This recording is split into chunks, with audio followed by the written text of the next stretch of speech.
नमस्कार, मी सुरेश चिरडे. आपण पाहतात महाराष्ट्र 24 न्यूज. यवतमाळ जिल्ह्यातील 108 मंडळात अतिवृष्टी होऊनही सोयाबीनचा विमा नाकारला. शिवसेनेचा संताप. थेट पंतप्रधान व केंद्रीय कृषी मंत्र्यांना निवेदन.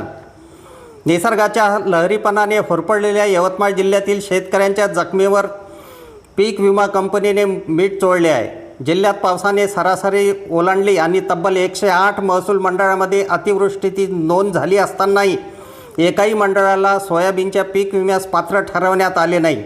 विमा कंपनीच्या या अघोरी कारभाराविरुद्ध आता शिवसेना शिंदे आक्रमक गट झाले असून जिल्हा संपर्क प्रमुख हरिहर लिंगणवार यांच्या नेतृत्वात थेट पंतप्रधान आणि केंद्रीय कृषी मंत्र्यांना जिल्हाधिकाऱ्यांमार्फत निवेदन पाठवण्यात आले आहे. यवतमाळ जिल्ह्यात यंदा सरासरीपेक्षा 30 ते 40% अधिक पाऊस झाला.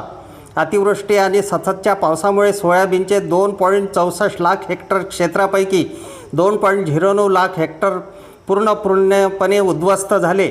कापूस आणि तूर पिकांनाही तीच अवस्था आहे.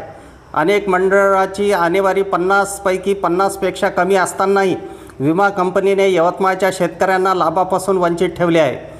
धक्कादायक बाब म्हणजे शेजारील नांदेड, वाशिम, अमरावती, वर्धा आणि चंद्रपूर जिल्ह्यांना विमा लाभ मिळाला, मग यवतमाळवरच हा अन्याय का, असा संतप्त प्रश्न शिवसेनेने उपस्थित केला आहे.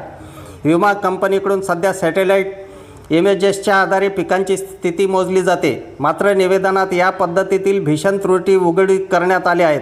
अतिवृष्टीमुळे पिकात मोठ्या प्रमाणावर तण वाढले होते. सॅटेलाईटचा वरून केवळ हिरवेगार शेत दिसले, पण प्रत्यक्षात त्या पिकाला शेंगाच लागल्या नव्हत्या किंवा कापसाची बोंडे कुजली होती.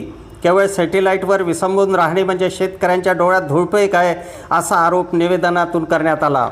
निवेदनावर जिल्हा संपर्क प्रमुख हरिहर लिंगणवार, श्रीधर मोहड, जिल्हा प्रमुख गजानन डोमाळे, राजूदास जाधव, यशवंत पवार, समन्वयक संजय हदगावकर, संजय रेंगे यांच्यासह अनेक पदाधिकाऱ्यांच्या सह्या आहेत.